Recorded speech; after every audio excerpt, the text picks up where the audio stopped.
reveal?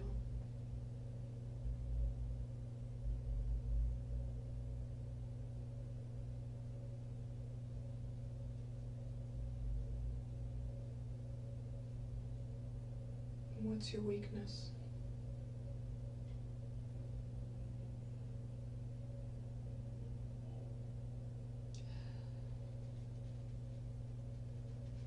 It's stupid and it doesn't really have anything to do with this too much.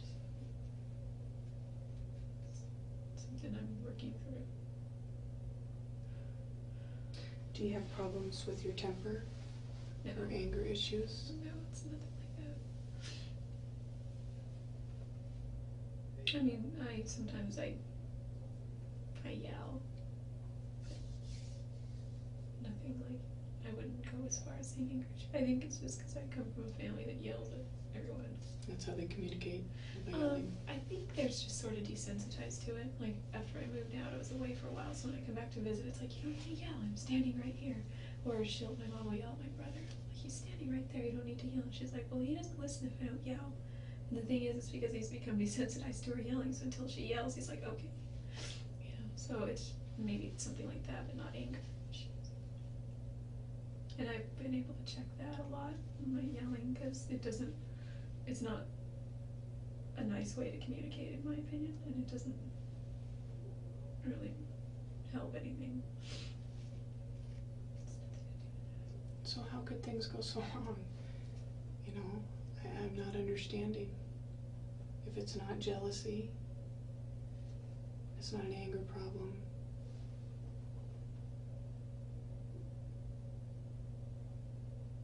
You said you were afraid, or you nodded at least, that you were afraid. But I'm not sure what you were afraid of.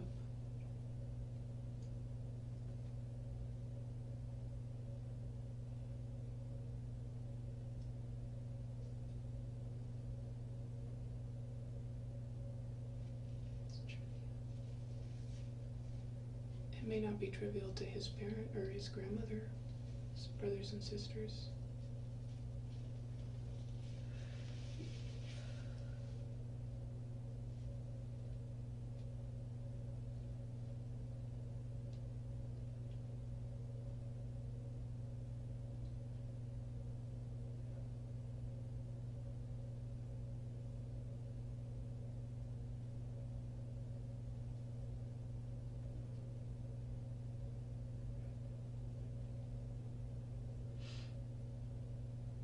And I think any information that they could have to help understand, you know, who you are and what transpired that day is going to help them.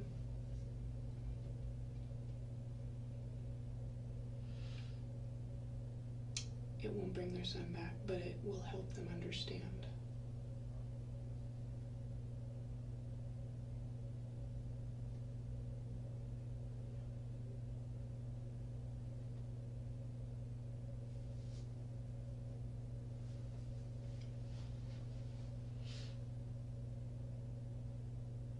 And I don't understand why you wouldn't do that for them. Because you obviously care.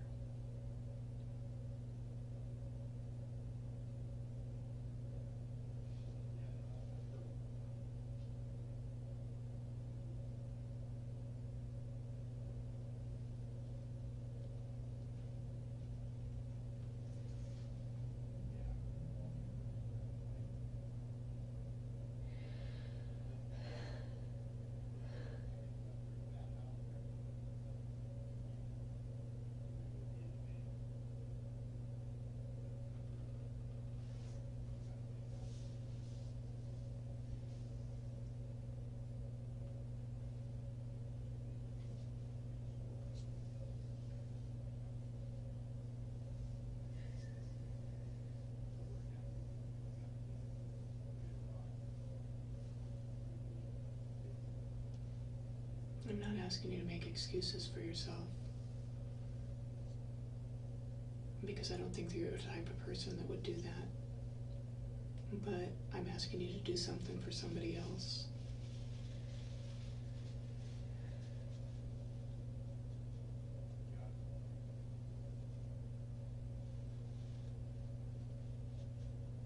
somebody that deserves to know.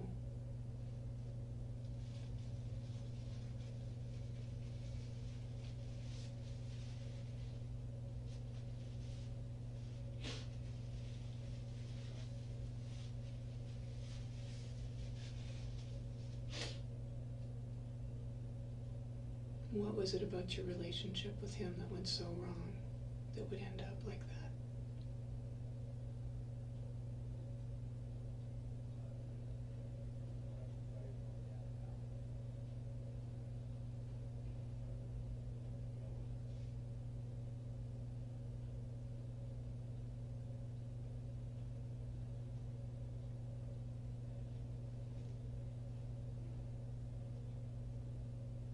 And if that wasn't your intention, then what was?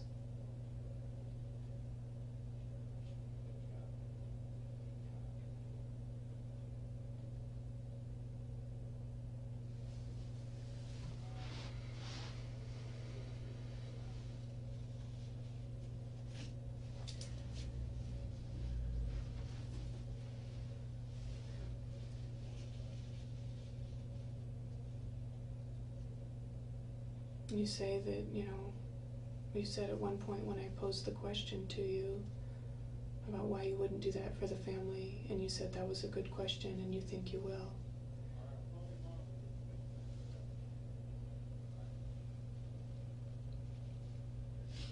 Pretty sure I will. Well, now's your time. This is the opportunity that I'm trying to give you. I understand and I appreciate that. Then what's keeping you from doing it? I think I just need to sort through things still, because I'm just not sure.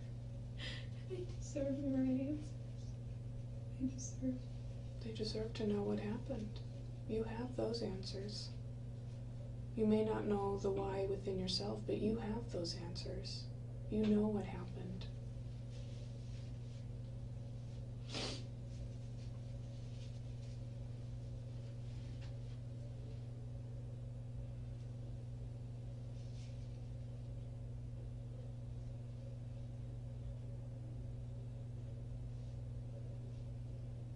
You can still write them a letter when you figure out within yourself, some of the questions that you're struggling with. But in the meantime, you can let them know what happened. The facts of what happened. I don't have all the details. What details do you have?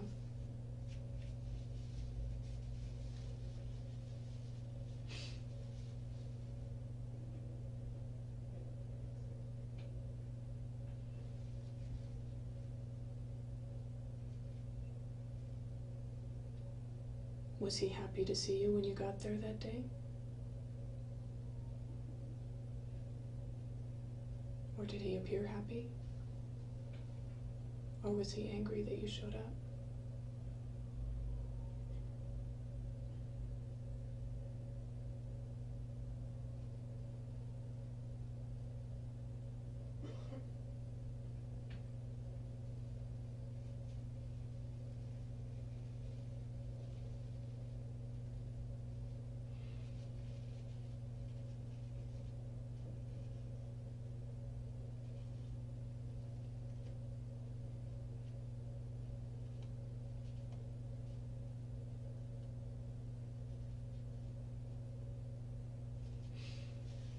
That whole week seems like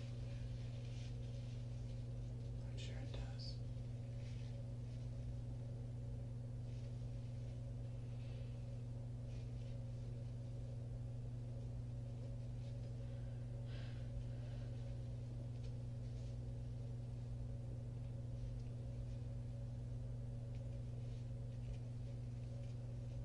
Is there any way I can see some of those photos?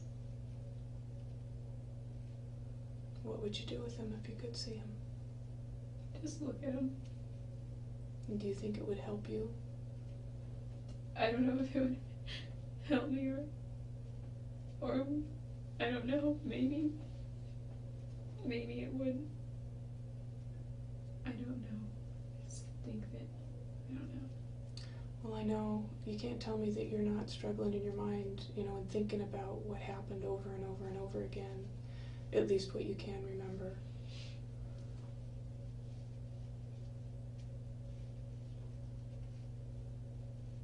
You can help me understand at least what led up to it.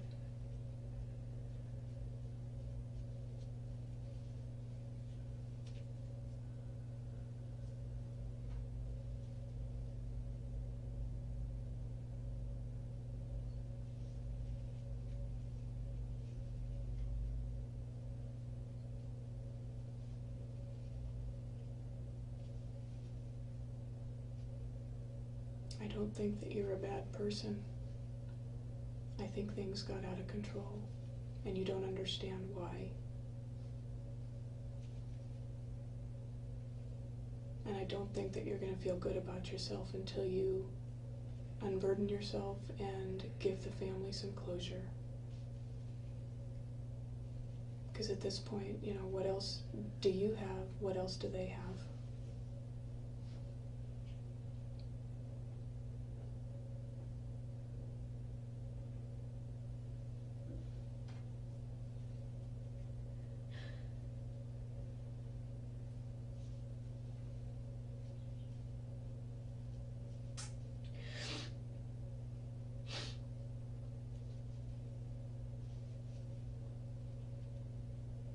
What have you got to lose?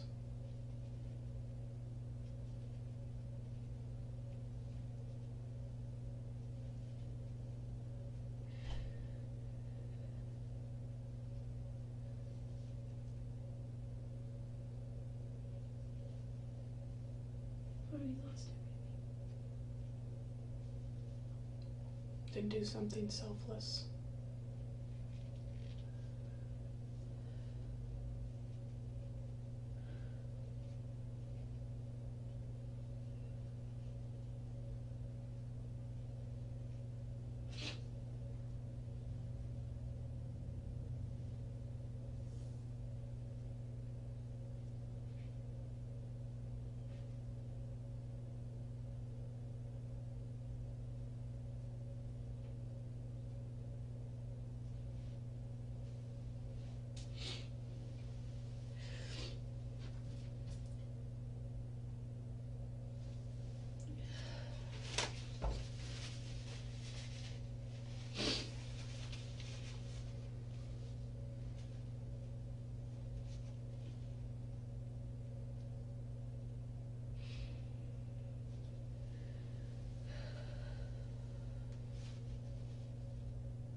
Do something selfless, that quality that you admired in Travis. Show his family that at least you have that within you.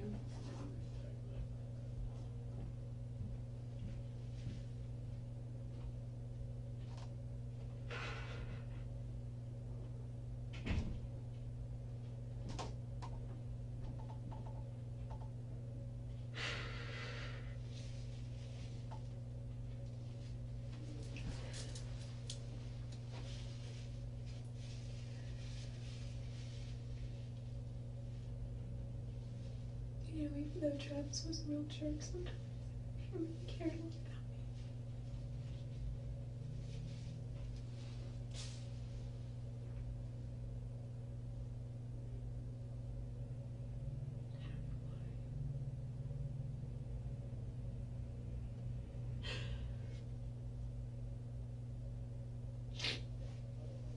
me. He called it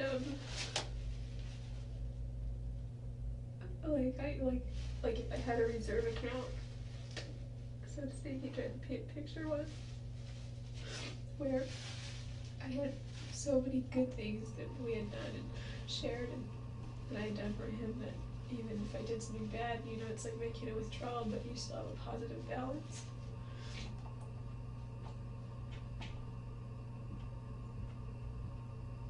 So he obviously saw that good within you. His friends thought he was blind. Well, two friends in particular, not everyone.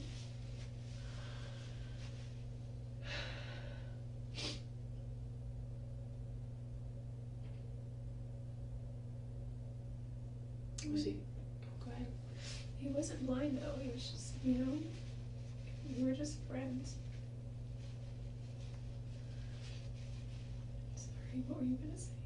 I was just gonna ask you if he was happy to see you that week, that day.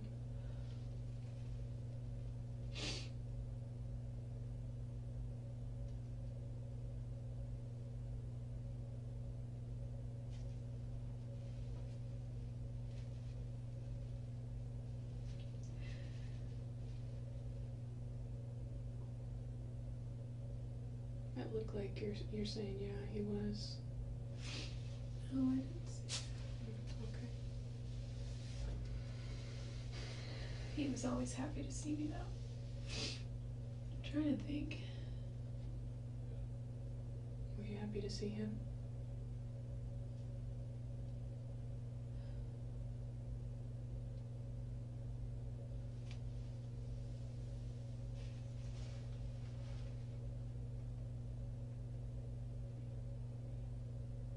You at least know that.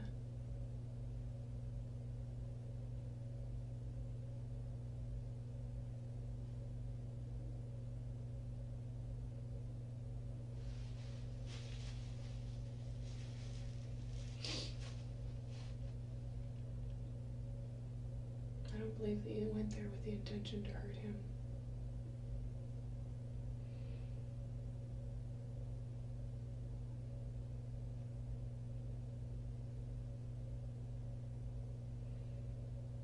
Maybe he did.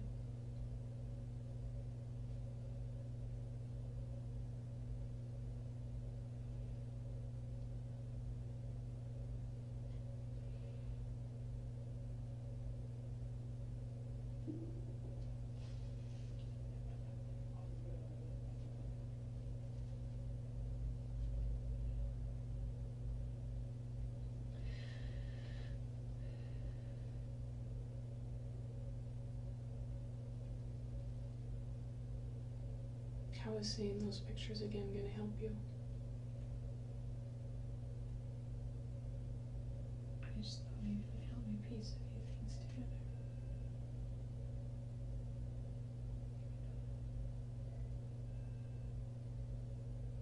What is it that you're trying to piece together?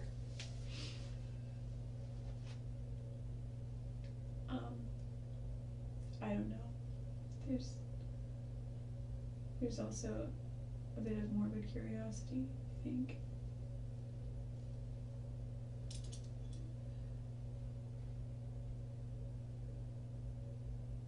I just want to see pictures of Christmas. He showed me a good picture of him yesterday.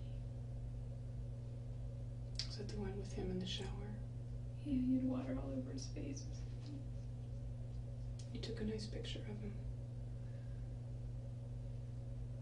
He would never let me take pictures of him in the shower. He was, you know, despite our intimacy, he was really private about his showers. You know, like he had a room, I don't think you've seen the room, but it was here.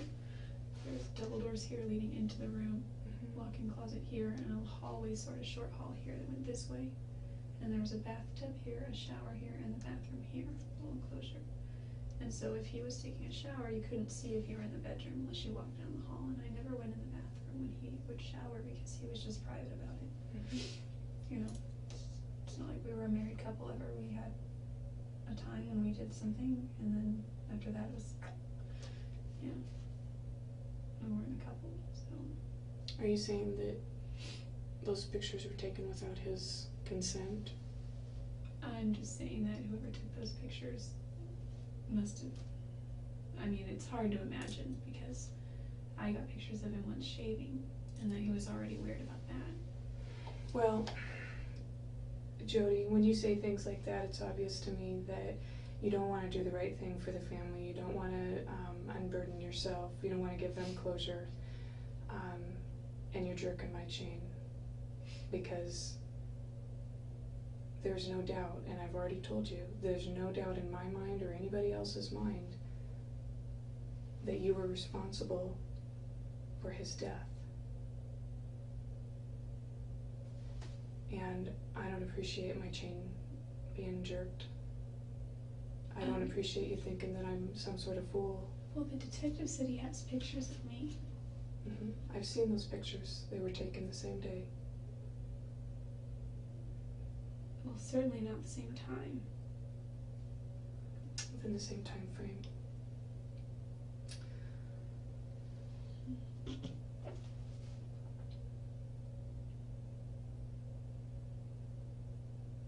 And to tell you the truth, I think that, I think I've done all I can here. I was hoping to, be able to relay some sort of information or message to the family, because they deserve it. And, you have the power there, you have the control. You're the only one that can give that. And I'm tired of playing games. I'm tired of skirting around it.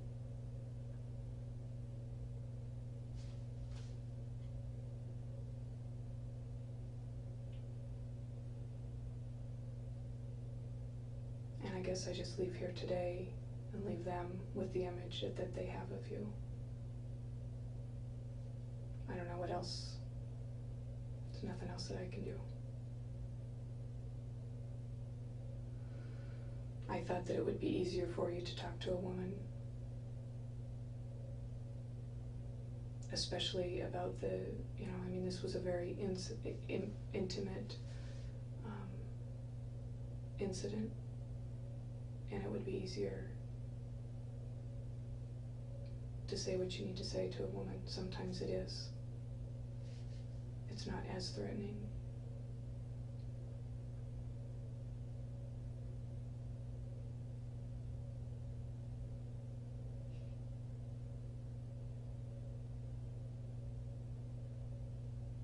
But unless you're willing to give me something to help you with, and I can help you, walk down that path and remember those details, then I can't do anything for you.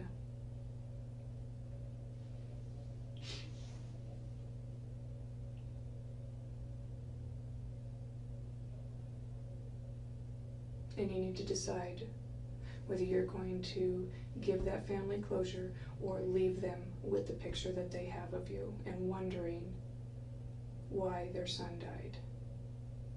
That's it. That's the bottom line. That's what you need to decide. After today, things are going to go so fast for you. You're going to be totally out of control of the situation. The wheels of justice will start turning.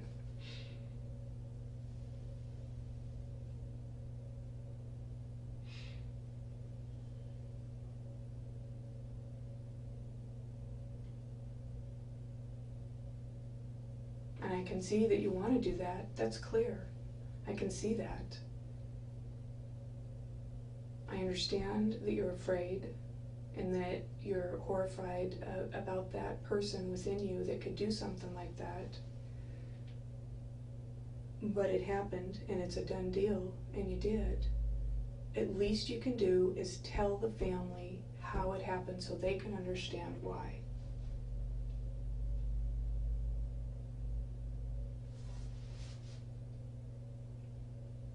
Are you going to do that for them today or not?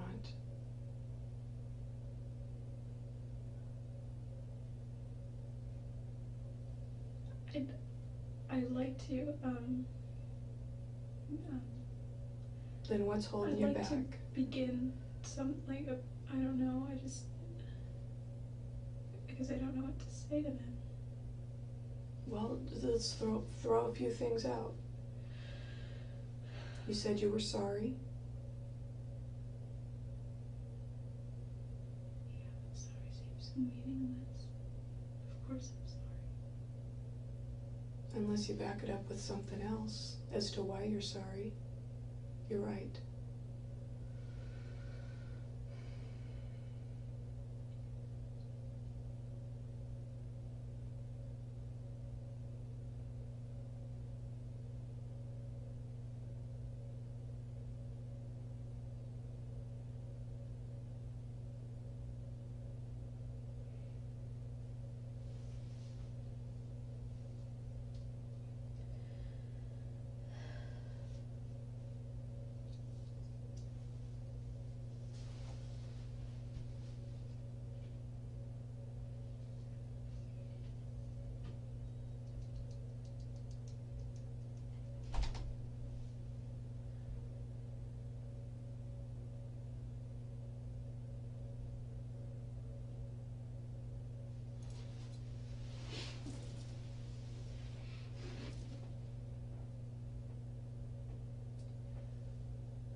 Give him something, Jodi. I mean, did you guys get into an argument that day?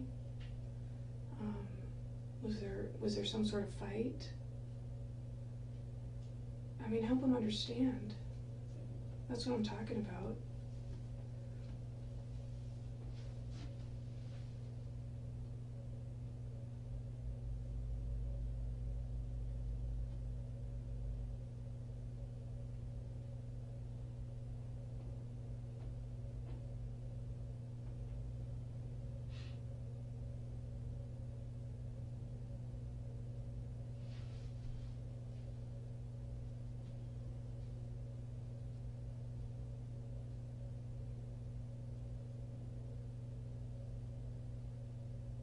I mean, do you think you're going to get this opportunity again to sit down and just have a free-form discussion? Oh, probably not, unless it's with the lawyers.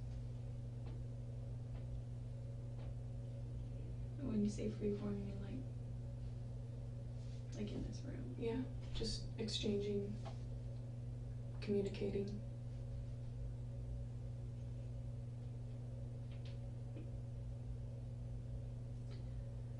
There's not going to be any situation or place that's going to make it any easier for you. This is as good as it gets for you right now. Yesterday, Detective Flores asked me if I wanted to see those pictures, and I told him no. Mm-hmm. Do you think that's going to help you? I don't know. Well, I tell you what, let me check and see if we can get you some pictures to look at. A whole binder of stuff. Maybe they were all pictures, I don't know. Yeah, there's a lot of pictures.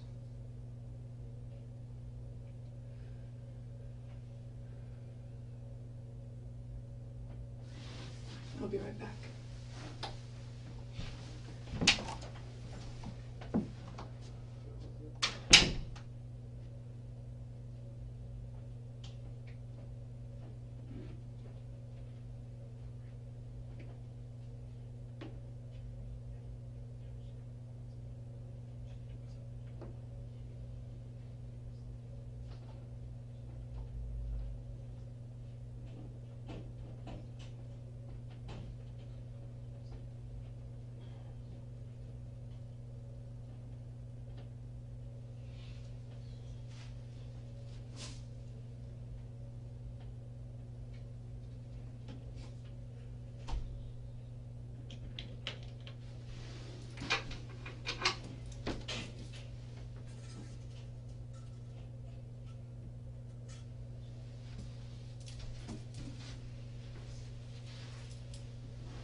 Jodi, Detective Flores has the binder with those pictures, and he's not here in our office right now.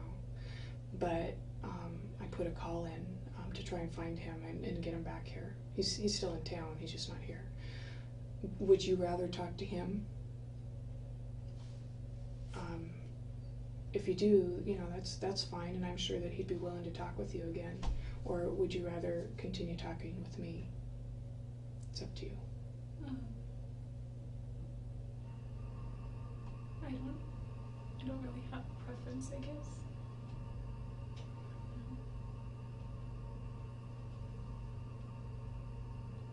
Well, we don't have unlimited time. You don't have unlimited time we need to get you back across the street, and there's other things that we need to work on. So, you know, the time is now to decide whether you're going to talk to me or not, and whether you're going to give the family some relief that I've talked to you about. Well, either you do or you don't. You know, actions speak louder than words at this point. That was one of Travis's favorite sayings.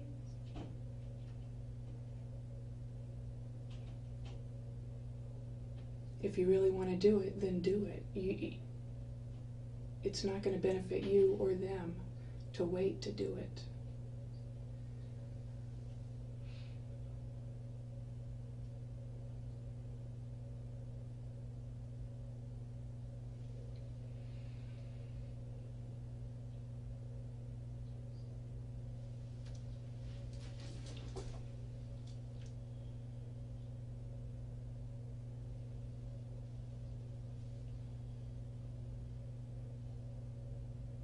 And I don't know what it is that's going on inside your head right now. I don't know whether you're weighing the odds, you know, trying to figure out how you can save your own skin here.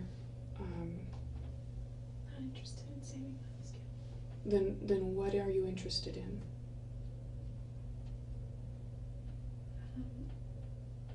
Well, I am definitely interested in giving his family closure. I'm also interested in maybe a little bit of closure for myself. I got a flat tire on the way to his funeral and was not able to go. I was in Weed, and my flight was in Sacramento, and it was early in the mornings. There were no tire places open, and I missed my flight.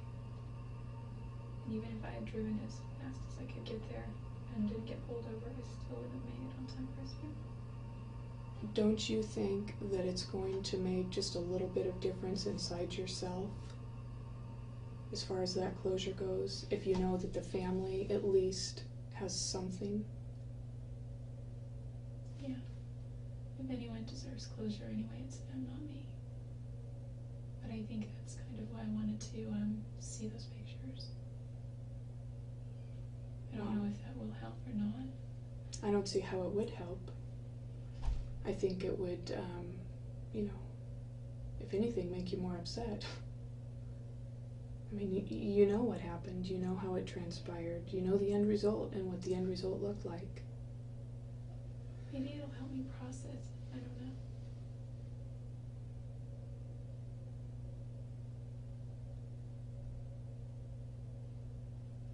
You can at least, until you get to the point of, you know, you're processing, you know, the pictures and so forth, you can at least talk about the good things that happened that day and what your intentions were.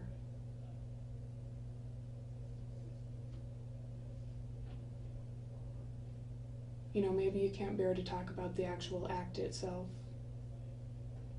but you can at least talk about the events that led up to it.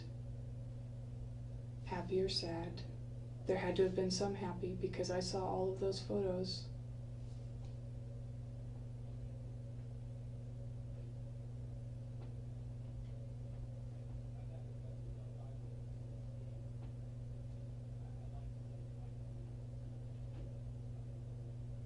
And if you're not going to do that today with me right now, I'm just going to send you back across the street, because we've been in here for a while and I don't have, you know, the entire day.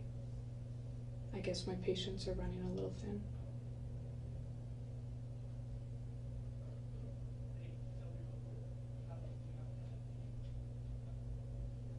I have a lot of letters to write though. Mm-hmm.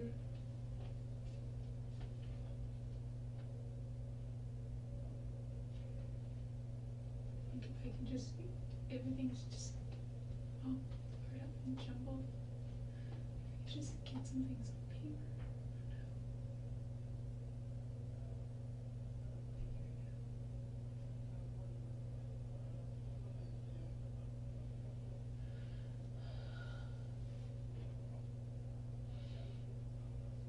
Do you not trust what I'm going to do with this information when you give it?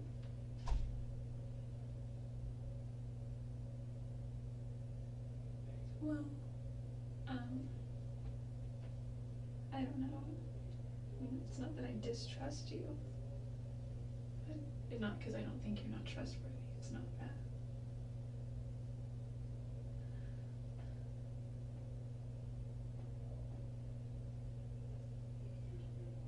If you give me a specific message to give to them, I promise you that I will relay it in the way that, in the context of which you put it.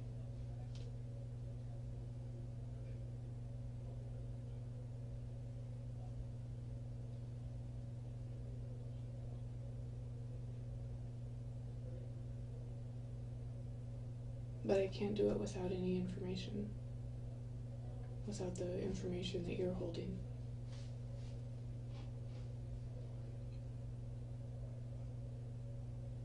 So therefore, you know, if that's how we leave it, I'm not going to say anything to them. And they'll be left with, you know, whatever thoughts they have right now.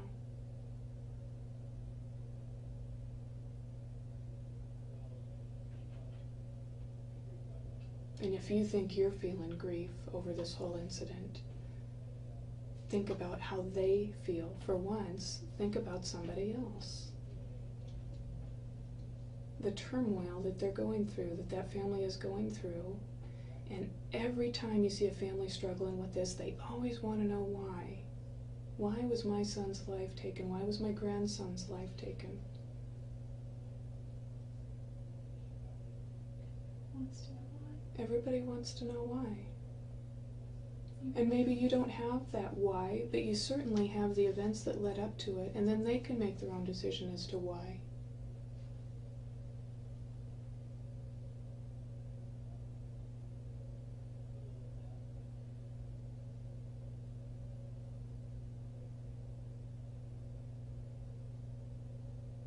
But the time is now. You won't have another opportunity like this. This is still early.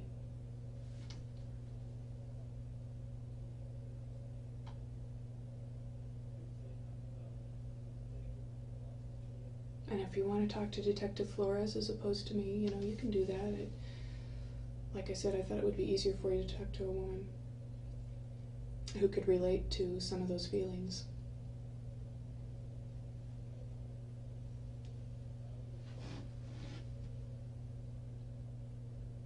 But if you want to go back across the street right now, just let me know.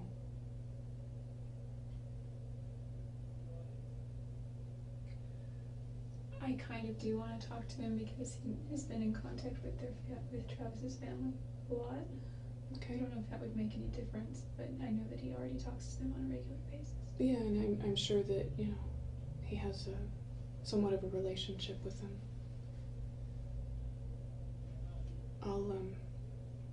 I had them put in a call, so I'll go see if he's... Yeah, I'm not trying to stall or anything, but I've got to go to the bathroom again. Can we go? Yeah. Thanks.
No.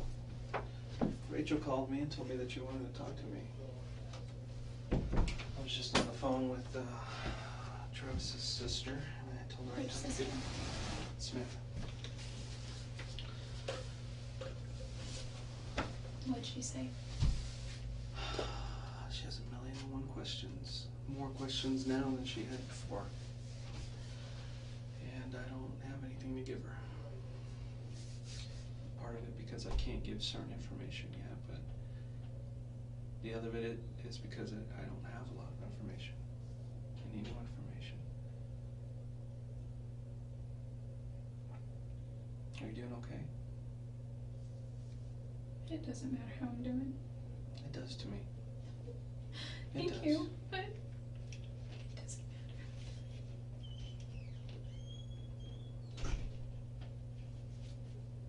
I've always been completely honest with you, and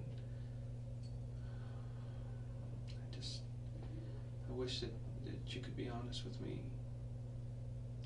What matters is how his family is doing. And of course I care about how my family's doing, just because I'm the person here that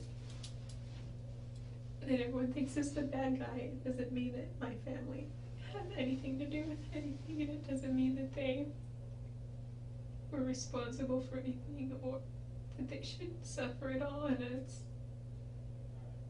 of course I feel his family, you know, I don't know them as well, or I don't even know them at all, except for his grandmother. You know, I told you yesterday, I've been doing this for a long time, and you're absolutely right. You know, the person's family who was hurt, they're obviously hurting, but there's a second family that hurts as well. And in this case, it's your family. Your brothers, your sister,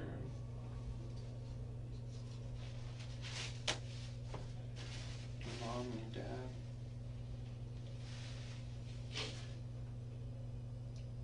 Parents. Yeah.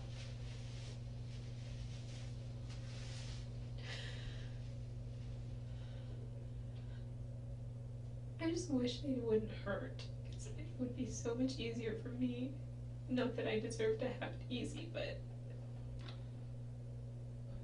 I don't think you're ever going to be able to take that away from them. I think they're always going to hurt. Now, the only thing that can solve that is time.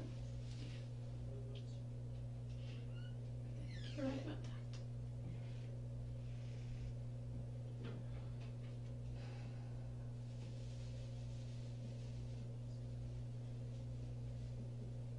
Rachel said something about you wanting to see some photos, but I don't think I can show you any more photos. Why not? Not just... I don't like doing that. Because something might happen to you. You might... First off, it's not something I do. The reason I asked was because I just feel like it might help me piece some things together. And this is more of a selfish reason. I think it might give me some sense of closure. I know it's kind of morbid. I don't even think I really deserve closure. His family does, but I wasn't able to attend his funeral. And it's just, I don't know, that's just why. Mostly.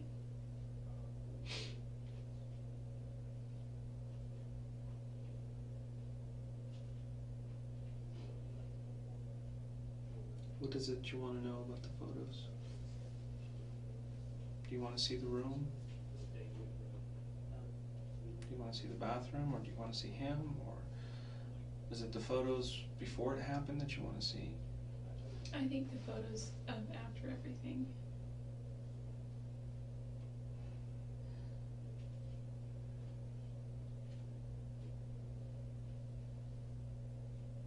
I won't show you those. I won't, and not in good conscience. I can't do that. Is there any that you can? No. I can't do that.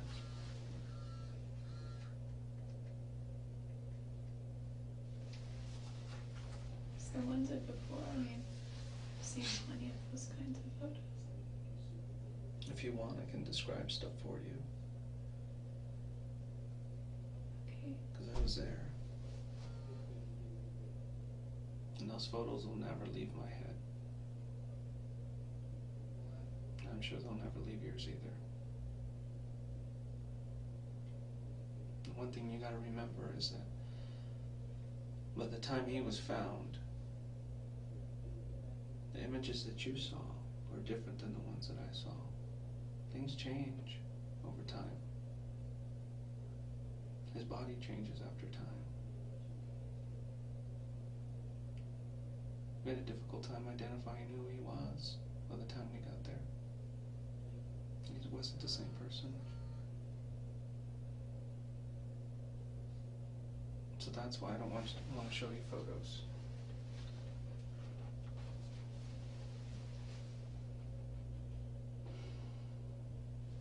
What about photos of just the room with him not in it? I don't know. Maybe it's just...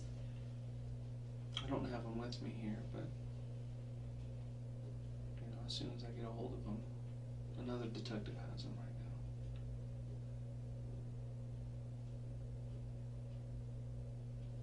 now. What is it you can tell me about that day?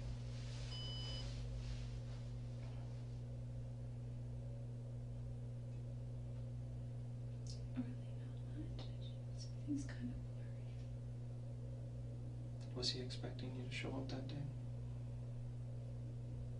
He wanted me to come. But you didn't want to? Oh, I told him I was going to Utah. Why did you decide to go then?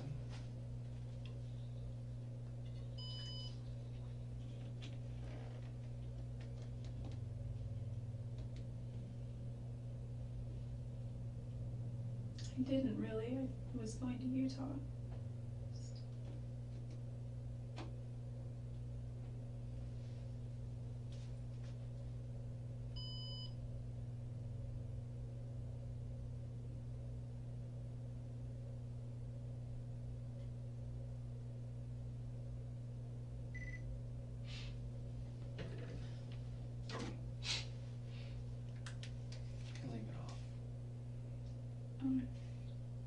Well, this one has a full battery. You can leave it off. Just me and you. I know that you talk to his family and... Every day. They can't believe it. I called them yesterday and told them. They just can't believe it. Who did you talk to? Talked to both talked to his brother Stephen first. And Samantha, I left her a message. She was off on vacation. And his other two brothers, one's at Gary, and I didn't talk to the other brother, Gary, I talked to. Mike, that's his uncle. Yeah, he was gonna call his other brother and his other sister. And I was planning on calling his aunt. She lives back in the Midwest today.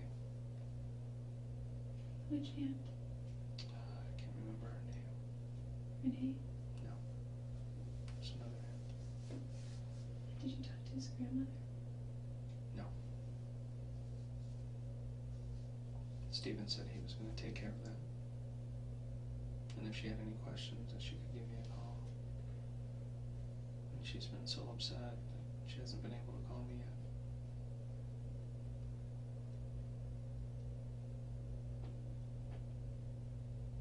Is there something that you want me to tell them? The things that keep coming to my mind wouldn't help them at all. Wouldn't comfort them. It wouldn't just be cliched, meaningless words.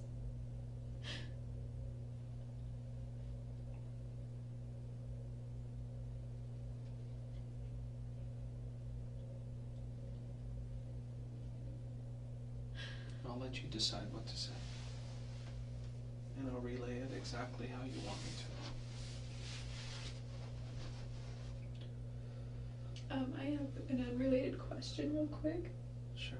And it's not, Detective Blaney said that she doesn't like me asking them because it makes me look like I'm concerned about trivial things, but I'm only asking because it concerns other people that I care about, and It's understandable.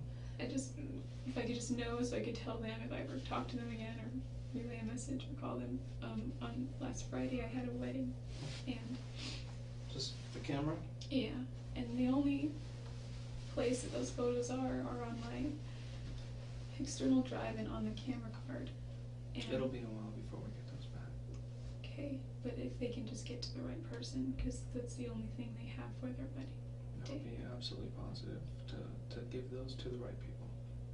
I was gonna You edit can them be and assured. make them look really nice, but you know, can they can probably take them and edit the pictures, but who are those two people Oh, that those pictures belong to? Brian Neiman Okay, is his name. alright. Yeah, talking to your mom, I think she mentioned something about that. And also on my external drive as well, maybe my computer and hard drive too, there were pictures of my little sister and I, and for whatever reason she's in some kind of rehab program right now. New photos?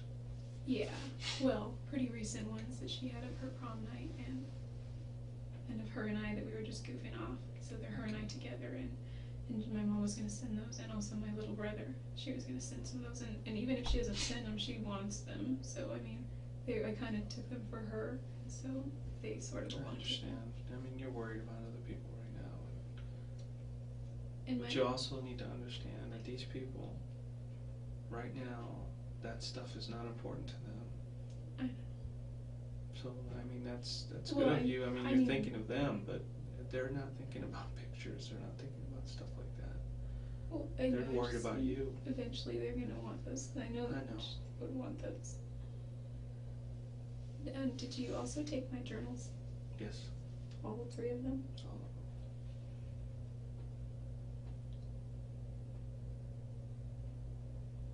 Are you gonna keep that forever? No. I'd like to return them to you someday. I just, well, I'm probably not gonna get anything back ever, but I know that my mom made a mention of saying that she likes the way I write and she's always wanting to know my business. So, I mean, that That's would, something you want me to give to her? I wouldn't mind if you did. It's something I wouldn't want her to read otherwise, but in this circumstance, I think she deserves to have every piece of me that she can, because she's not getting any more. You're still here with us. Not going anywhere. I'm going somewhere. Not anytime soon. I'll still be able to talk to your family. They can talk to you, and they'll be able to visit you.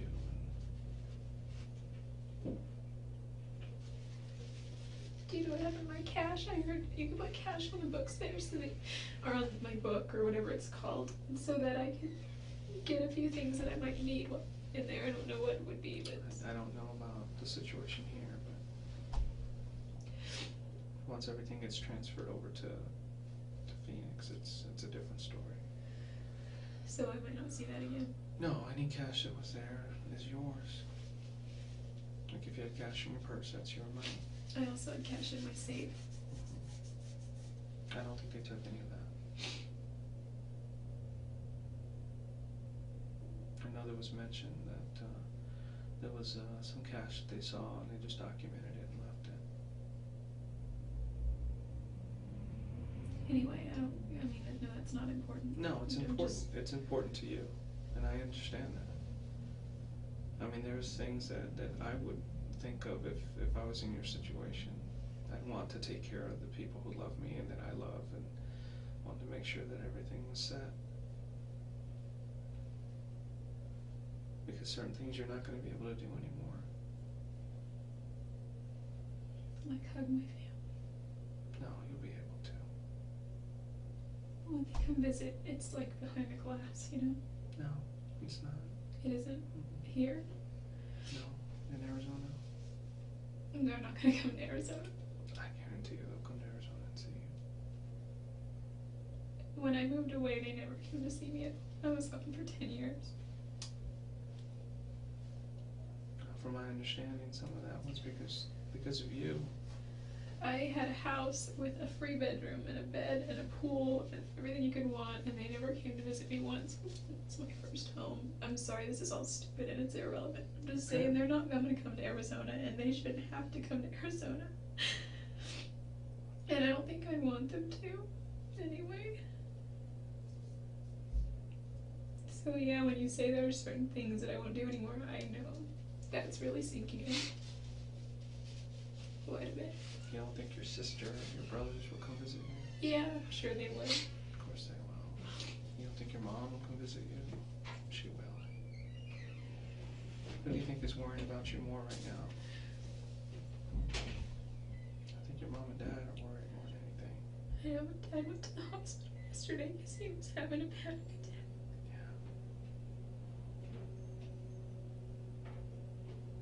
Yeah. And he gets these things where they just can't get his heart rate down. And it's not, I mean, I haven't really been the cause of any of that prior. It's just happened. But yesterday I have everything to do with it. It doesn't even matter. I mean, he's had a long life. Every breath he takes right now is because of modern technology. So it's bought him a lot of time, but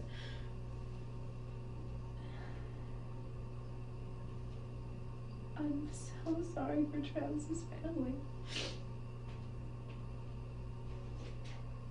Well, they're asking for answers. What can you give me? What do you want me to tell them?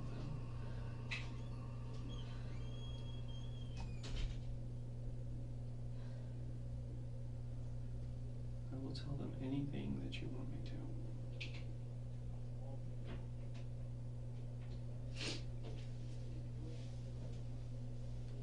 And it's not gonna solve anything for them. It's not gonna fill that void, curiosity, but I think at least it'll be a start.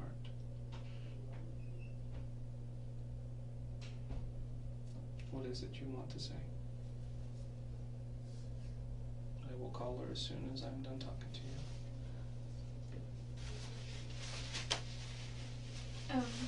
One thing you could say, and this has nothing to do with his death, but it's something they may want to see. 2 nights ago, it took me 5.5 hours, but I posted a 45-minute video on YouTube of him doing a training in San Bernardino. Where did you post that? On YouTube. If you go to YouTube, it takes some time, a couple hours to actually get it up, and once it's they have to go through some processing thing. But if you type in Travis Alexander space systems training, so systems ' training, it should come up. What is it for? Travis Alexander, and then a dash. It's like a space and a dash. Space and just a dash? Yeah, and then a systems training. Apostrophe on an S. I don't know if that makes a difference, but that's exactly what I titled it. And then his friend Chris Hughes gives about a 6.5-minute introduction to him, and then Travis gets up there and does a 30-minute training. And he talks a lot about what's in the introduction to his book. He talks about his grandfather, Vic. He loves his grandparents. Yeah. He still loves his grandparents. Yeah. He loves his parents and his family, and you and I have similar beliefs, and we know he's okay now. I know, and I know that he's okay, and I know he's in a good place, and I know that that doesn't make it any better here for anybody. But there's always that but. I think he's waiting for you to give relief to other people who are still here with us. And you know you have to. You can't leave it unfinished. It's the last piece of this puzzle.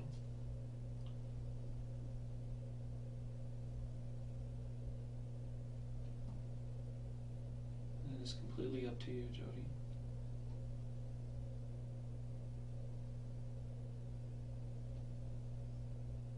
Like I told you yesterday, I have details on how things happen. There's ways to figure out.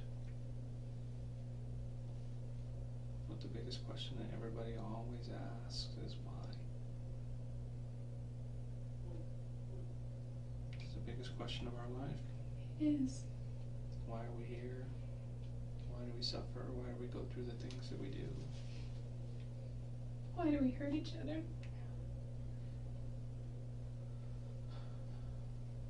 The biggest reason I've ever found is for us to have happiness. We're here to I have think you're right. happiness. In whatever situation that we have. No matter where we're at, who we are, and what our situation is, we can at least try to be happy.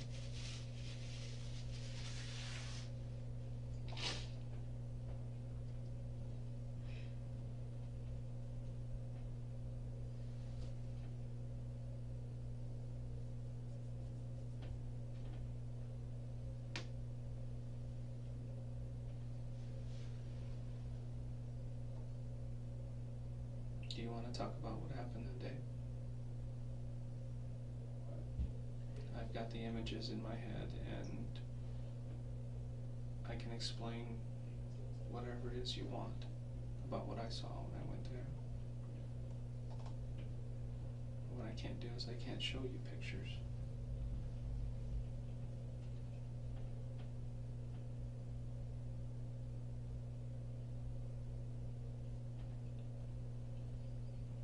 What time did you get there that day?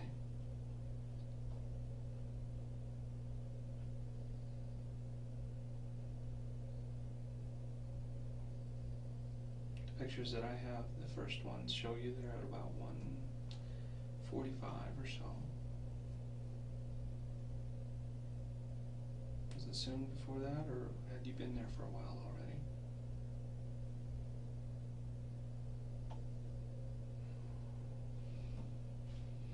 I know his roommates are off at work during that time and don't come home till about 6:30, 7 o'clock.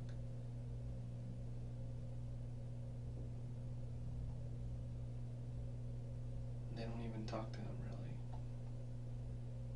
Just seems like they just kind of rent rooms and they don't really socialize. And they kind of stick to themselves, especially his new roommate.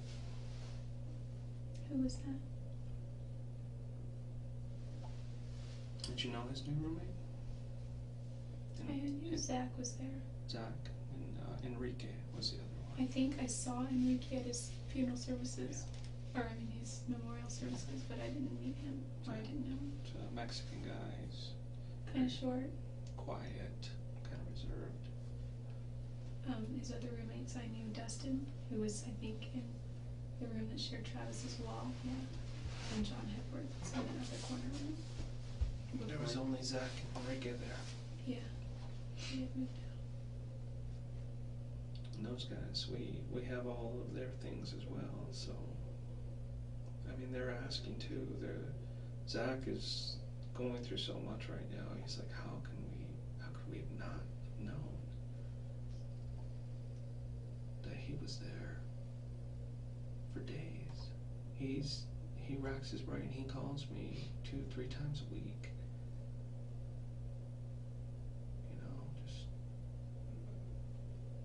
Just goes over and over in his mind. He has no idea. And he was the one who first went into the room and found him. He's the one? I've heard so many rumors about how that happened. Yeah. Other friends came over looking for him, and they went into the room. There's a few of them. They came out, and you know what? They'll never be the same.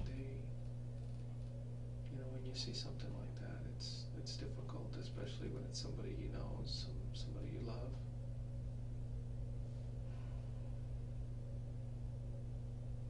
I deal with it all the time, so it doesn't bother me as much. You must have to remain detached quite a bit. You know who I usually get attached to is the people I'm talking to. To you. You're the one that I'm going to remember. I remember him, but I didn't know him. I will remember you.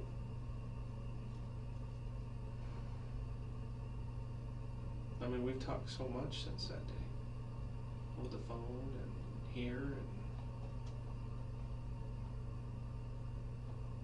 and I'll probably talk to you some more later when we get back to Arizona. Whenever you go, I don't know.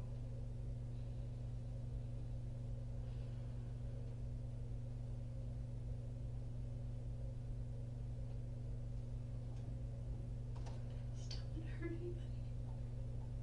I know.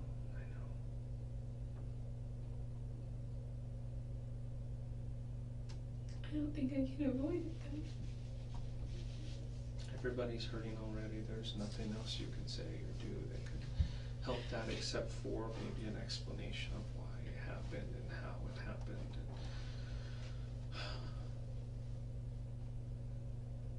It's not my job to have an opinion of you and your personality and your character. It's my job to sit here and talk to you and get the facts of the incident and present those to the court and whoever else needs to know.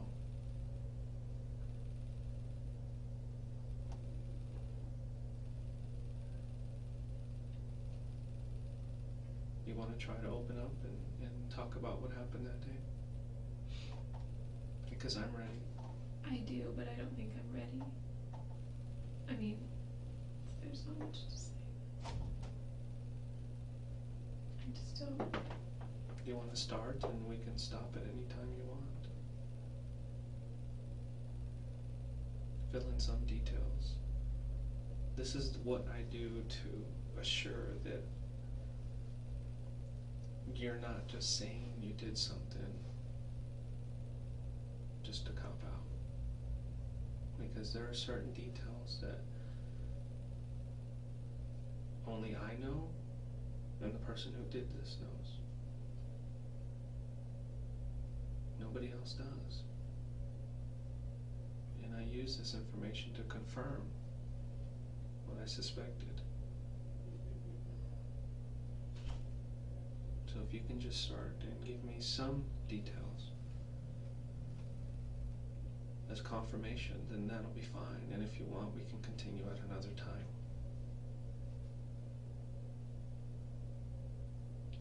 He just really wants to. Well, then let's start. Because I know that part that really wants to is that part inside of you that is telling you to do what's right.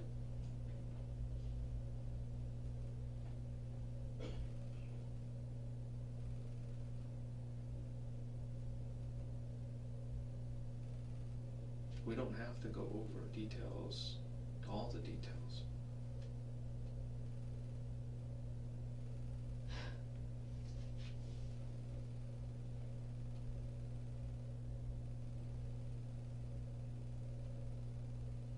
Why did you go there that day, Jodi? Why did you show up that morning?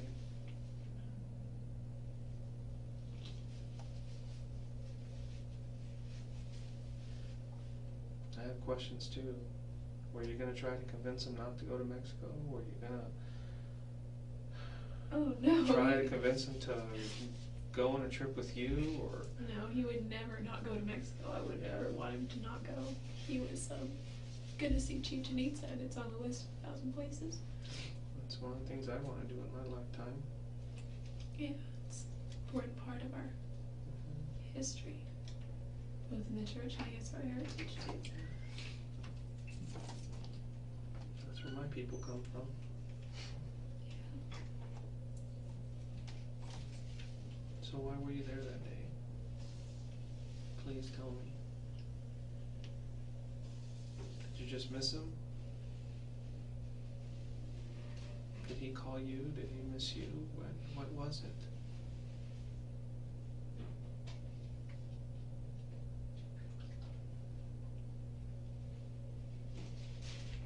The only other explanation I can think of is that you went there for one purpose, and that's to hurt him.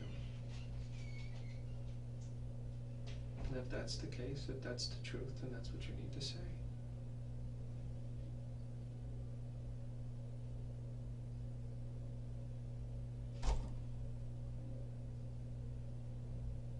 If you want me to call and tell his family that you're sorry and that you apologize for what happened, I can do that.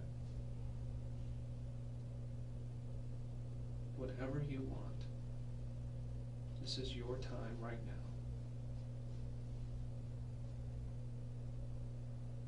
I flew up here for a lot of different reasons, and one of them, the main reason, was to sit down with you here and talk to you about what happened. I did it yesterday.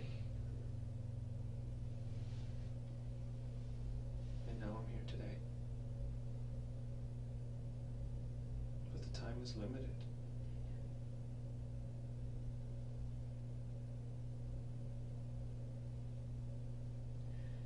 There's so many things that I want to say. Start with one. Start with the beginning.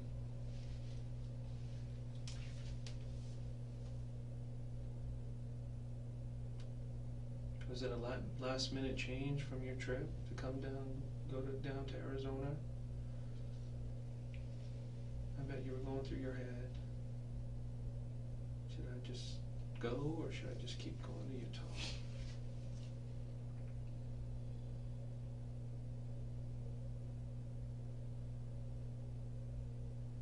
It's only an additional 300 miles from where you were, so.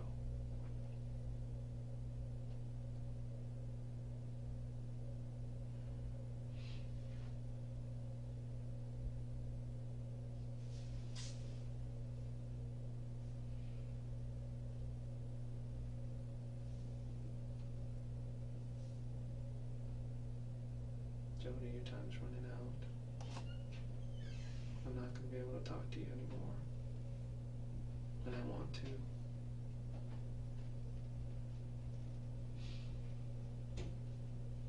Once you get into the system, I'm not going to be able to talk to you anymore.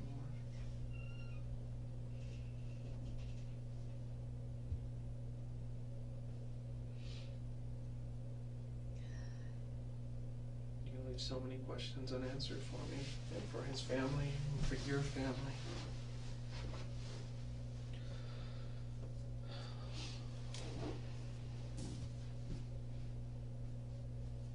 You were there that day, weren't you?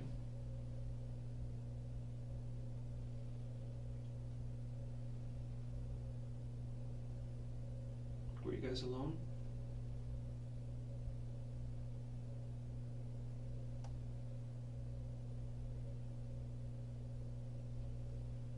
Can you answer that for me?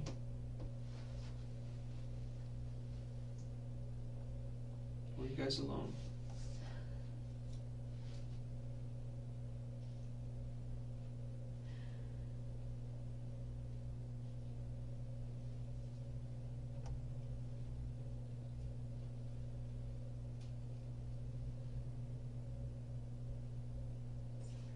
There's so much that I just want to. Answer that for me.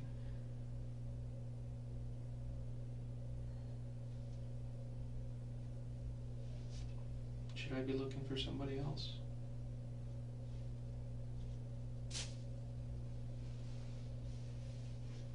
Is there anybody else with you besides you and Travis? Are you protecting somebody else?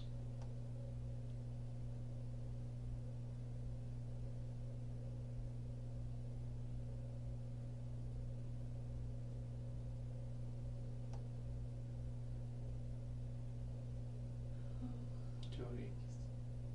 I'm sorry, I just don't know what to do. Trying to just figure it out. I'm right here.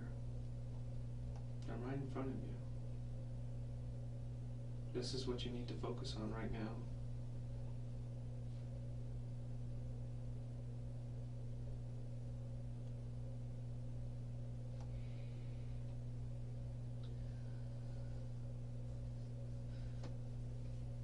Just trying to think here. You had Rachel call me for a reason. And that's why I came back here. had her call you about those photos. But I also thought that because you communicate with his family more regularly, I don't think she's talked to me. I just don't know what to say. They deserve to have some kind of peace. Well, you want me to ask you a question that they've been asking me? Maybe you can answer it? Same question I've been asking you. Was there somebody else with you? That's the number one question that his whole family has been asking. What do I tell them?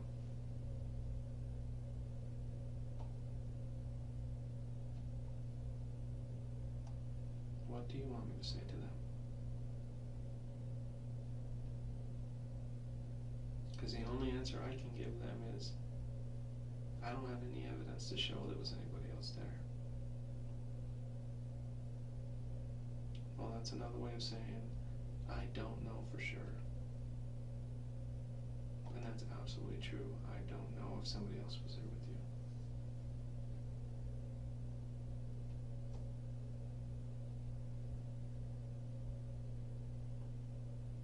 Please give me that at least. For them.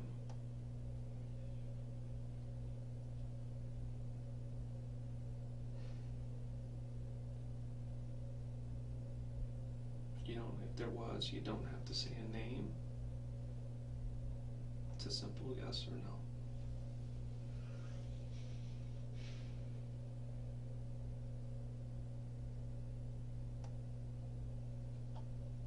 Yes or no, Jodi?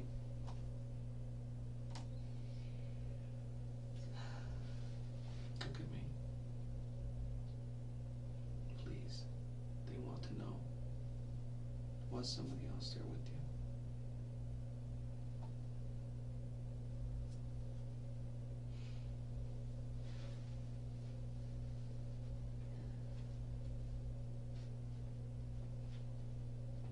I'm just trying to think.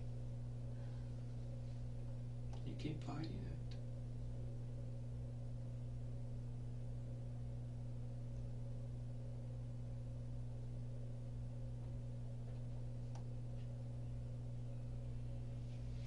What happened to me today and from here on out,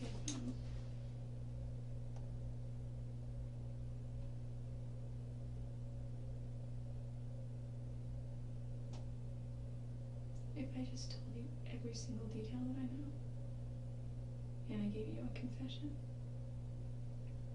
Nothing else changes. It just speeds up the process. in what way? Do I go to Arizona faster?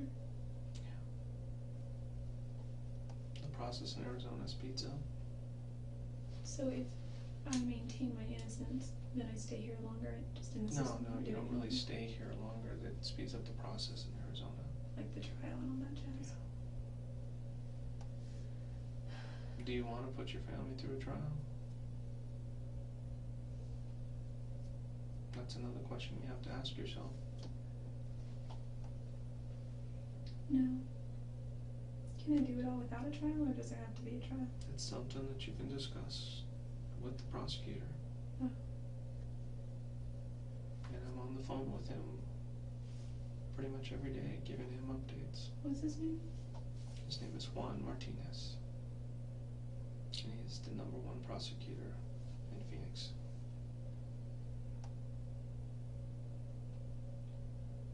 Well, at least in my book he is.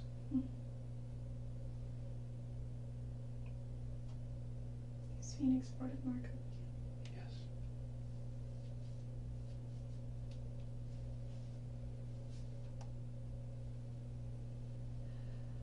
I wonder if I should just get a lawyer first. That's completely up to you. I know that you can't stay here forever and you need to go back. If I get one, will you be able to still talk to me afterward, or does everything stop, or what? I'll tell you exactly what a lawyer's going to tell you to do. He's going to say, nope, No, on what? no more contact. She had her chance. You had your chance to talk to her. It's over. Well, I mean, I just would want his advice, and it doesn't necessarily mean that that I'm going to take his advice, nor does it mean that, you know, That's completely up to you, sitting Jodi. in a cell somewhere not saying anything is going to help. I can't advise you either way. But what I can advise you on is the truth. The details of the case that you have in your head that you can give me will allow me to verify the information that I have to make sure that I'm looking at the right person, and to verify my theory that nobody else was there with you.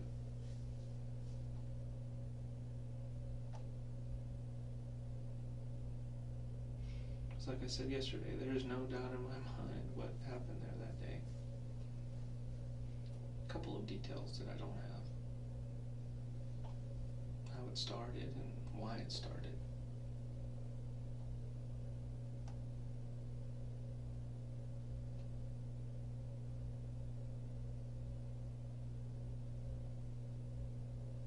And like I said before, if you can provide me just a few that I can at least relay to the family, that would be fine with me. If you don't want to give all the details, we don't have to go through all the details.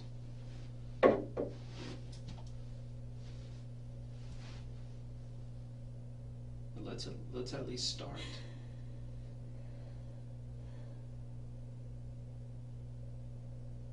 Let's start right here, right now.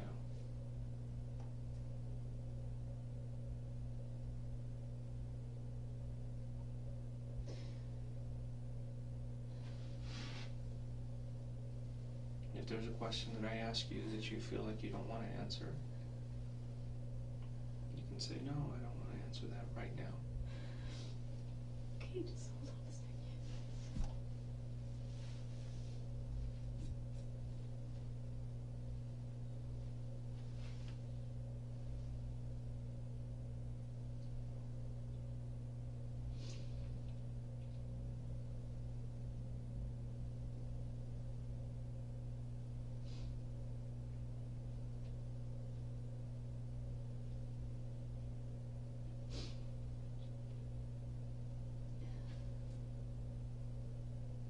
Do you want to move forward or no? Yes, I do. You do? I do, but Well, let's do it. I just, I'm here. I know, I'm not trying to stall, I'm not trying to waste your time. I know you're not trying to stall. It's, you know, I know it's difficult for you. Difficult for anybody sitting in your shoes right now.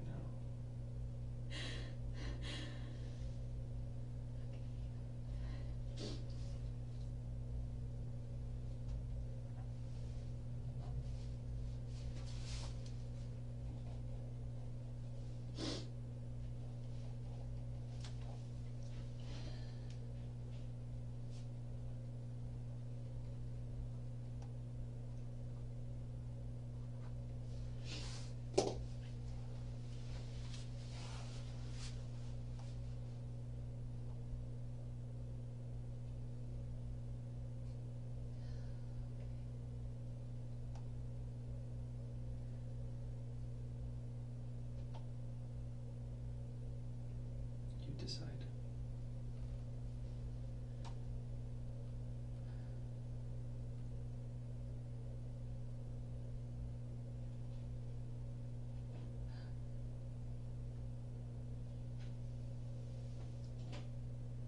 I don't want to push you.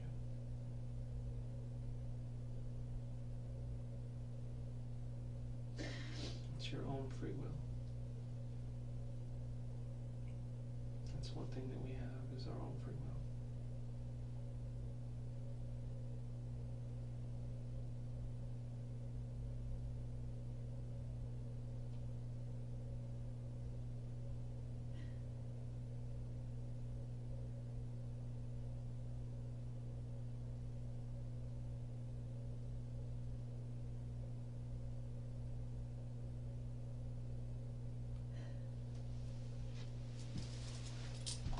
It's all really blurry. It really is blurry.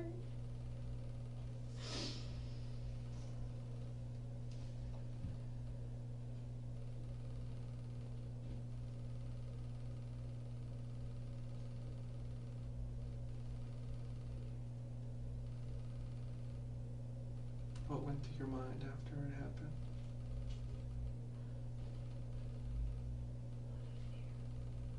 A lot of fear? What did you think when you were driving away? Scared.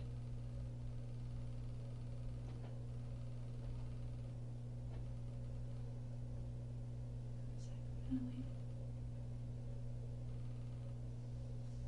I can't imagine what you were going through waiting for it to finally come out.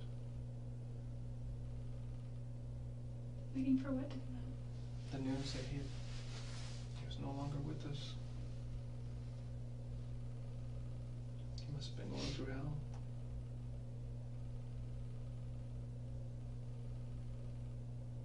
Every day that went by, what were you thinking?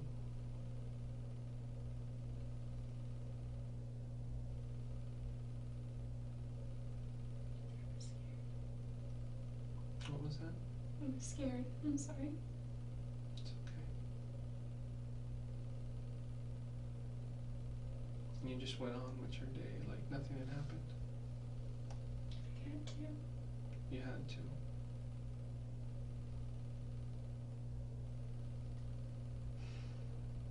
Did you tell anybody what had happened?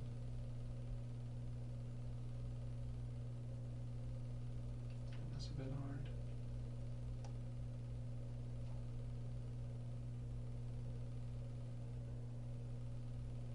It's all a blur. Can I please see those photos? As soon as I get back, the detectives went to Reading to go pick up the rental car that you had that day, and they took the photos. There's probably something in the rental car. Like what? Maybe blood. In the trunk, in the back seat. That's what we're gonna look for. So I was just thinking maybe the handles, lock, steering wheel, something like that. Things that get touched. is that what was going through your head when you left? What did I leave behind? What did I touch? No. What was going through your head when you left his neighborhood there? Just had to run.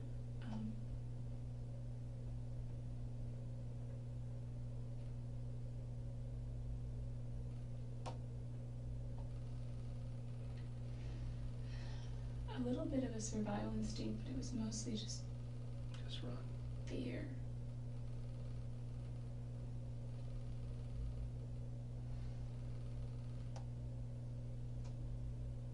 Were you worried that his roommates were going to get home soon?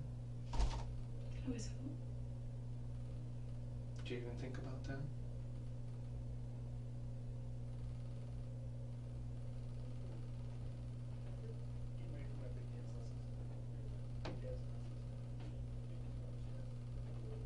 That's the first thing that I was thinking about is when she left here. She barely missed his roommates. Or maybe his roommates had gotten home and just didn't hear her. Did they hear anybody at all in the house? No. They saw things which were unusual. Like what?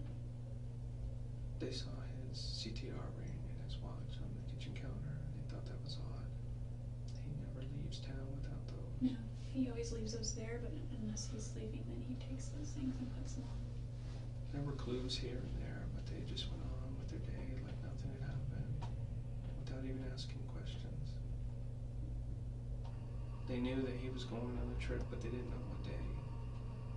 That's He what was took supposed to leave on Tuesday. on Tuesday, that following week. That's right. And they found him on Monday. But all those little things that they talked about now, Zach is killing himself. He's like, I don't know how I did not see this. Why didn't I just go check on him?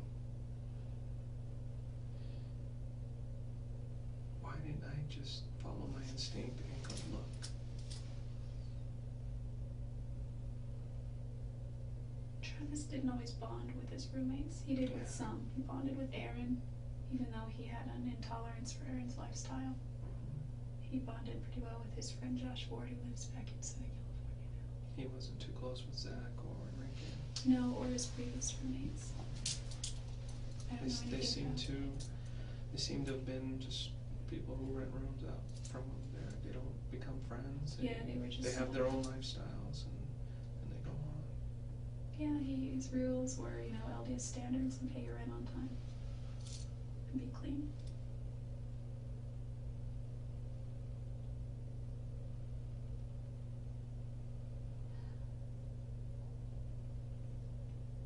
What time did you leave there that day?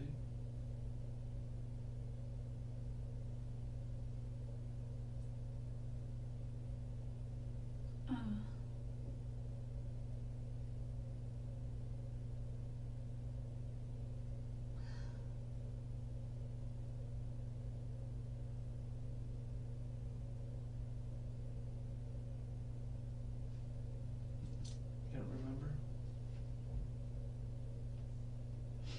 Just trying to drive and get as much distance as you could.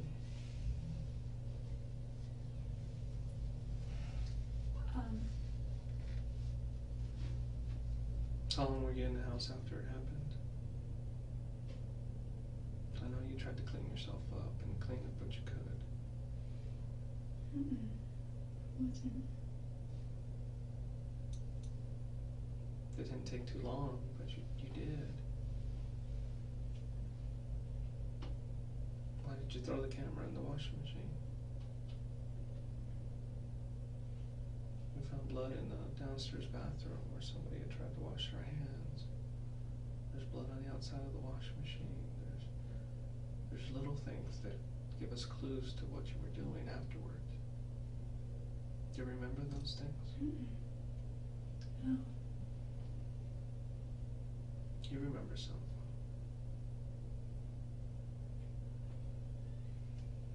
What was your intention in going there that day?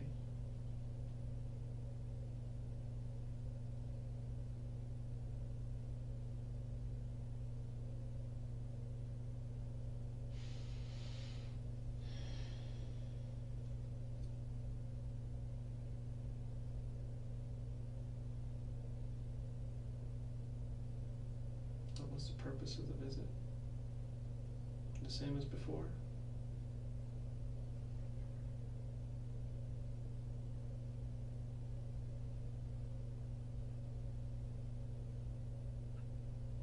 I'm just starting to remember. I'm just trying to remember that week. That whole week.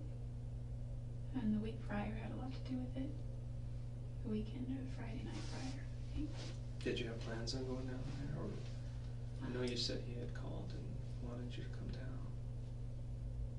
At what point did you decide, okay, I'm going? He always was like, not, I want to say meddling, but he was always like more concerned than I felt he needed to be about my finances. And he's like, well, how can you make a road trip when you're this, that, and that, Well, he expected everyone to be like he is. He did. He really did. He expected that, hey, if you go on a road trip, you better be thinking about this and that. There were so many times where I just threw my responsibilities to the wind and went on road trips with him because I am a little irresponsible when it comes to that. It's not just because it was with him, it's because it was the traveling. And, When he leaves, he usually makes sure everything is planned out. And that he has enough money for it. Yeah. And you just kind of take off sometimes. Yeah, I guess. You're a very, very free spirit. And it's I've known not. that from the beginning. Sometimes it's good, sometimes it's not so good. What gives you the indication, like when you say you know that from the beginning? I'm talking to you. I'm talking to people who know you. It's like, oh, that's just Jodi, you know. I am real She spacey just- and just. When you want to go do something, you just go do it.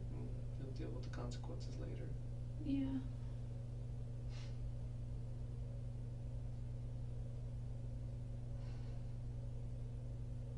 When did you decide to go visit him?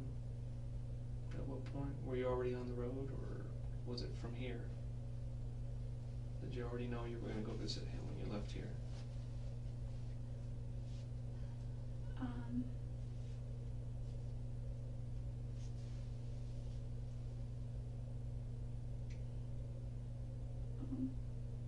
I've done that before. Sometimes I just leave and, oh, you know what? I'm going to go visit this person while I'm on the way.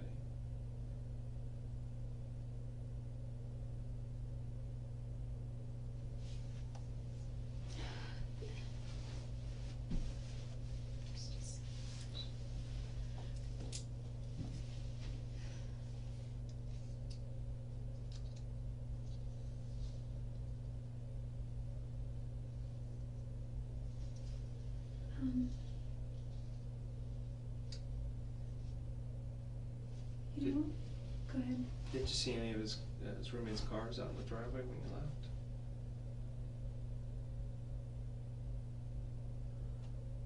That part just bothers me because it was so close to the time when one of the roommates came home. And I'm thinking maybe you were still in the house when he was there. No, no, I was in the driveway. You were in the driveway? They would have seen the car then, right? Yeah. My space was always right behind Travis's car, and he parked it's a 3-car garage, and he took the middle space. And one of his the roommates Prius?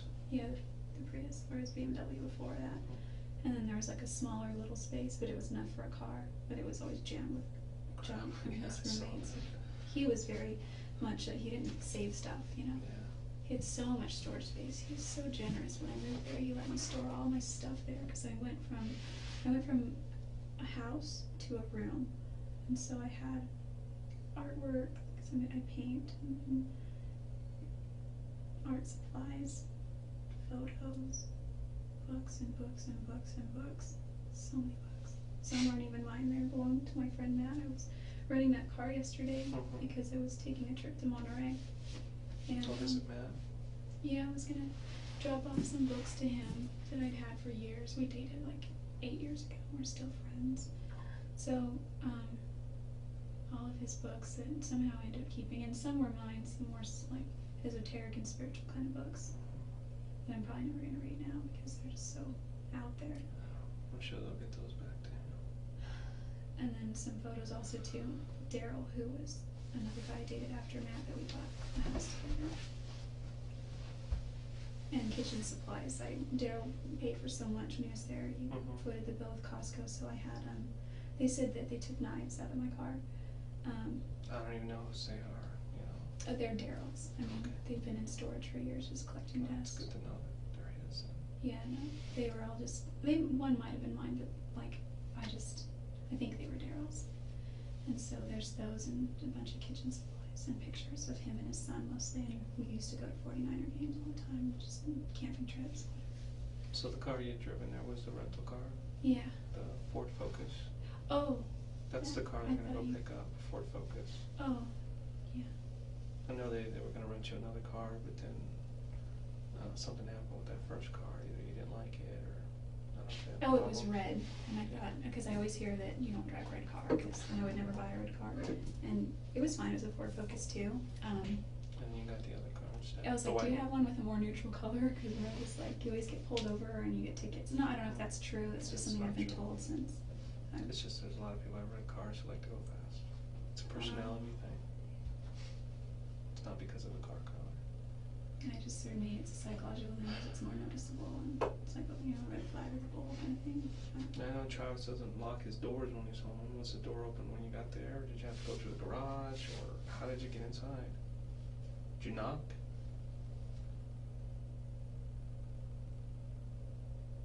Everybody says he just leaves his doors open when he's home. Trusts everybody. Have you ever seen the movie The Secret? I don't think so.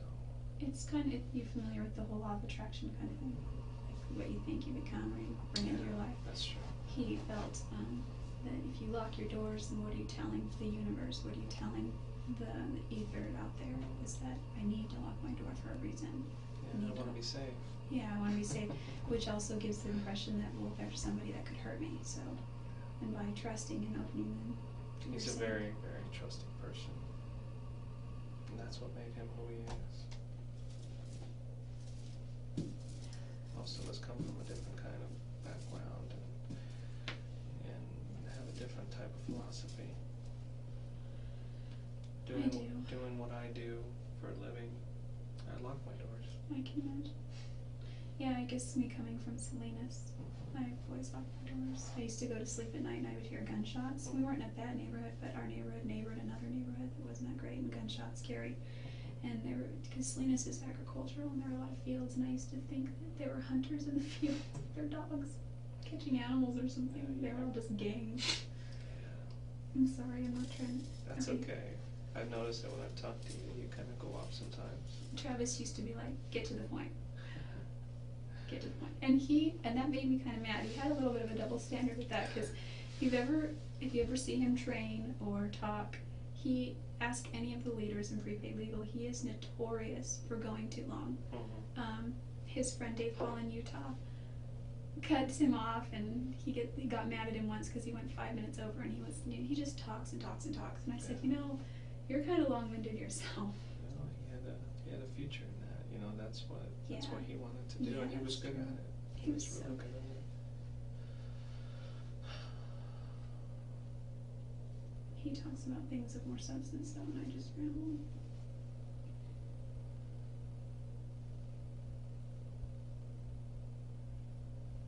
So was the door unlocked when you got there?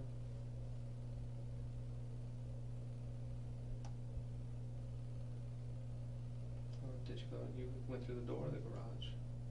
I know a lot of his friends have the key code for the garage too. He doesn't keep that a secret either. I got that from several different friends. Yeah, 0817.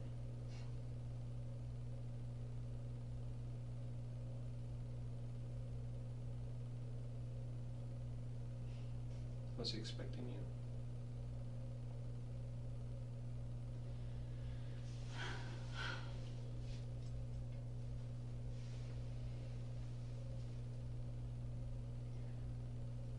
Yes. Did you surprise him? I know he was always happy to see you.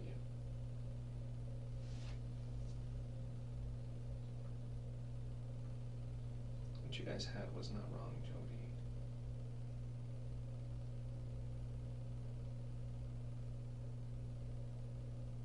Going over all his stuff, he was always happy to see you.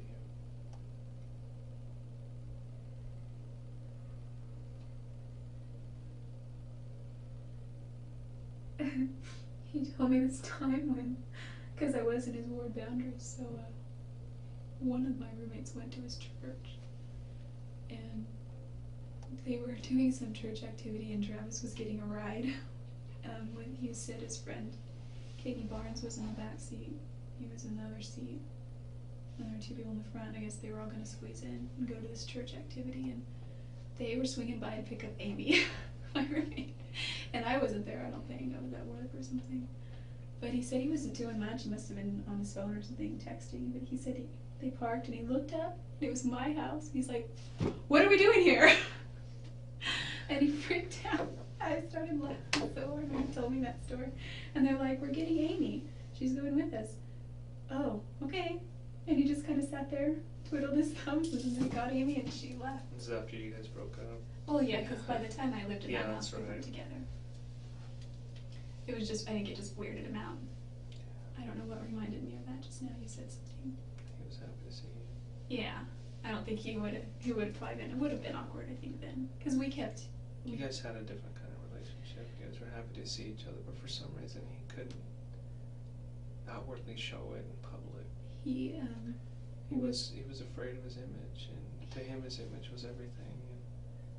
He told me on several occasions it saddened him and it bothered him.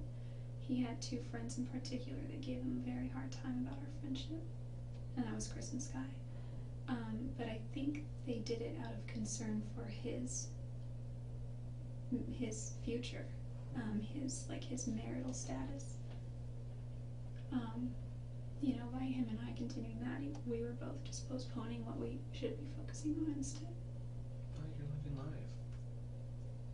Life is what you make of it. It's not set in stone.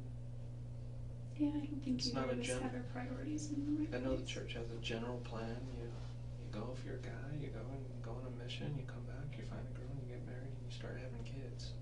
And you start contributing to society and to your church. Yeah, that's really not a bad life. And you came into something, I don't know whether you came in with both feet or you still have one foot out, but it's a whole different society in that church.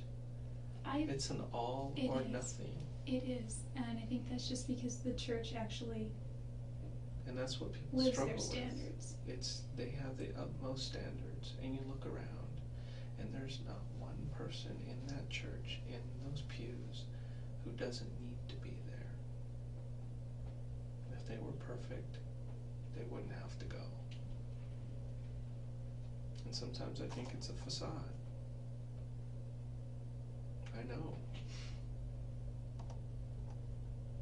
And Travis kept trying to live up to those standards, but he's a human being, and both of you are mortal, and you have free will, and that's that.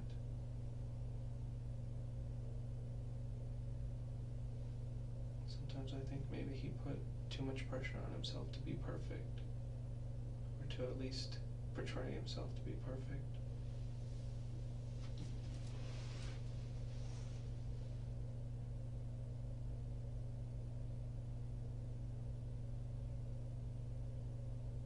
And that's maybe why something like this happens. Things get way out of hand.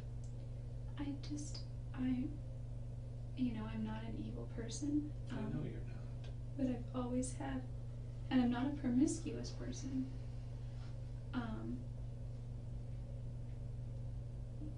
Something attracted you guys to each other. Yeah, and I think there was also, I knew him well. I knew him through and through. I loved him and I cared about him. And I knew we weren't going to get married, so but. How did you know you weren't going to get married? Couple of reasons. It's like oil and water. You guys just don't mix. We mixed really well for a time, but I think when I discovered his ways last year, it was so hard. But What ways are those?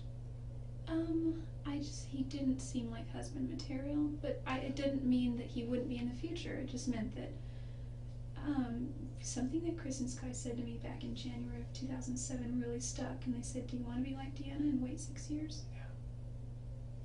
They made jokes saying, if you wait 6 years, you can get free breast implants, because he bought her breast implants at one point. And they're like, and then he'll really do it, just all these things. And I was like, what? Why would they say these? Anyway, that one part stuck though, and I felt that, women have, not all women, not Mimi and not certain other women, but most women just fall all over themselves for Travis, because he's nice and he seems like the whole package. I think Mimi kind of saw through everything. There's some people out there that can see through stuff. I kind of did too. Like, I had never been pursued by a person like that. But at the same time, I'd like to say, like, Mimi saw through this, but I saw beneath that and through that. Like he wrote that thing on his blog, The Gold from Within.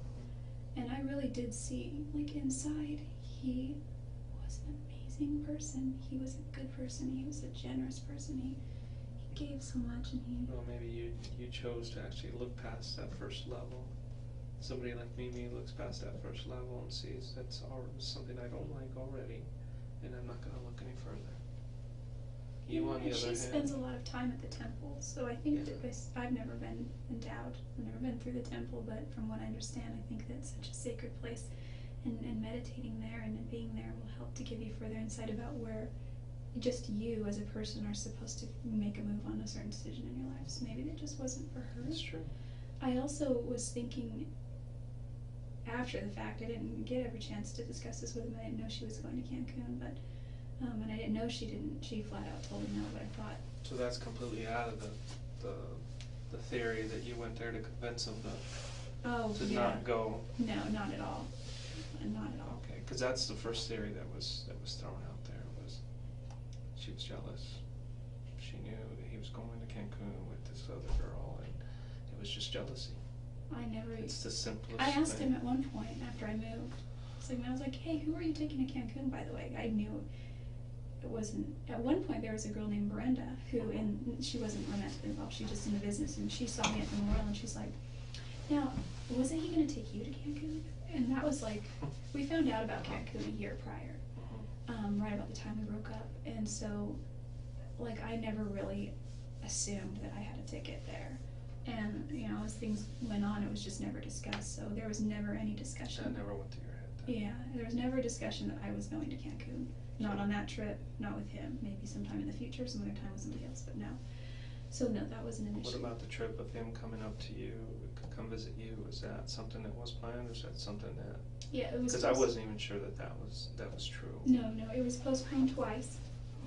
He was gonna maybe come up and I kind of like was hoping he would come by May 24th, because I was singing the national anthem at the races, and I thought, it's part of one of my goals for this year. Was one of my fears to overcome was being in front of a large crowd or public speaking.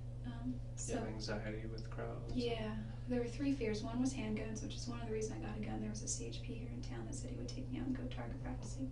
And I went to the sporting goods store several times to see what he had, and they were all in the $500 or $600 range for the kind that I wanted.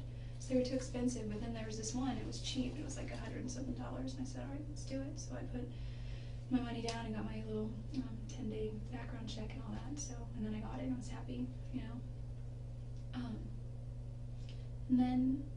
And the third one was skydiving, so I was going to do that sometime this year. But he wasn't able to make it up for the he was scared to tell me that too. He's like, I know you get really Was upset. he scared? Not scared, I'm hesitant. He didn't want you to be upset. He didn't want to hurt my feelings. He told me that. He was on the phone in early May, because I had known about that I was going to sing 8 weeks prior, about 8 weeks prior. Yeah, because I had approached the guy at the state, down by the Purple Plum, which is this one of the middle exits there. He works at the gas station area. I ate there this morning. Oh, really? It's pretty good food. You used to work there, didn't you? Yeah. They're good people. They It's took weird, me 'cause out I went to go station. eat there, and I couldn't get it out of my mind. Jodi used to work here. Constantly thinking about you, because of this. It was a good place to be. I worked there twice actually when I was 18. Or no, my dad closed his restaurant when I was 16 or 17, and that's when I was a server there. And being a server in a restaurant is probably one of the best positions, because you tend to make a little more money than the other positions. Tips. It's all contingent, but you know, generally it works out in your favor. You've got that kind of personality that people want to tip you. Yes. So Yeah. when he didn't come up, was there an issue with that? Did you guys talk about that? Well, he said he put it so delicately that I couldn't be mad. I was sad, but I wasn't mad or anything. And he said, he's like, I'm just not sure. He said, there's a lot of stress going on. There's a lot of things right now, you know, with this, and just I have stuff going on. And he's like, I've been hesitating to tell you, but it looks like I might not be able to make it up there to watch you sing. And I've been scared to tell you that. And I was like, oh, you know, and he says it, and he taught me this technique. He says it in a way to disarm you first, to where you're just like, well, oh, no, you know, reverse psychology sort of. So he said that, and I could tell that he really was concerned that he would hurt my feelings. Is that when you decided to, or he decided to invite you up? No, not at all. Because he didn't invite me up till he found out I was going on a road trip. But then he's like, but he's all definitely the first week of June. He's all probably before I go to Cancun. And so, as that week got closer, you know, he was like, look, we had a big fight somewhere around then.